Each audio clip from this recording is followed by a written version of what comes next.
What is the specific threat that is so dangerous and so large that we need more National Guard men and women in our nation's capital than we have in Afghanistan and Iraq combined?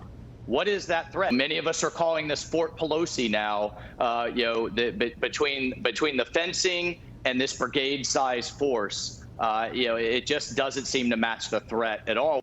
That's Michael Waltz, Republican congressman out of Florida, questioning the extended deployment of the National Guard in Washington, the ongoing heightened security at the U.S. Capitol building. Want to bring in one of his colleagues, Republican Congresswoman Nancy Mace out of South Carolina. Welcome back here, and good morning to you. We now know the Guard's going to leave in mid-March. What's wrong with this weekend? Well, it should be right now, today. I mean, this is the capital of supposedly the freest country in the world being protected by miles and miles of razor wire draped fencing. Like, who are we protecting ourselves from? Our American citizens should be free to visit the Capitol. And one of the issues that we have when we're faced with a crisis and post-crisis is that we start to take our freedoms away. And the biggest challenge in doing that is that it's really hard to take it back. We were told this fencing and the National Guard were going to be here for a few weeks. A few weeks may turn into a few months. And I've even heard rumors that it could go into the fall. And so we've got to put a stop to it right now. And ironically, I hate politics. It's the reason I got into politics, because I hate the hypocrisy that we see in politics. And we're seeing it now. We have the left who wants to fund this border security around the Capitol, but they don't want to fund a border wall at our southern border. And I don't understand it at all.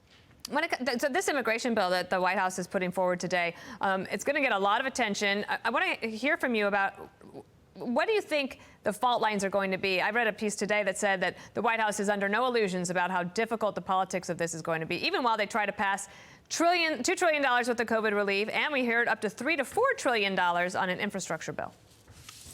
Right. And we don't have the money. We're talking about $1.9 trillion that we just don't have. We're talking about $30 trillion in debt. We're going to be adding to it. And my question is, how are we going to afford to pay for all of this? Literally nobody in this country, no one in D.C. is actually talking about how we're going to cut some spending elsewhere to fund this. We have huge infrastructure needs in this country. And right now, I mean, we want to be a part of it. This is something Republicans and Democrats want to work on together. But how are we going to fund it? Well, aren't they going to raise taxes? I mean, that's the next step. And they're telegraphing that from the White House. Right. And the decisions that are being made right now, they're going to affect small businesses, which is the backbone of jobs in this country. We are going to hurt our economy. We're going to hurt jobs. We cannot raise taxes on hardworking Americans who are just trying to put food on the table, put gas in the tank, and get their kids back to school. We have much larger issues right now. If we don't make these decisions about the American people, we're going to continue to hurt the American people. On immigration, here's the idea: 8-year path to citizenship, 3 years if you're a DACA recipient.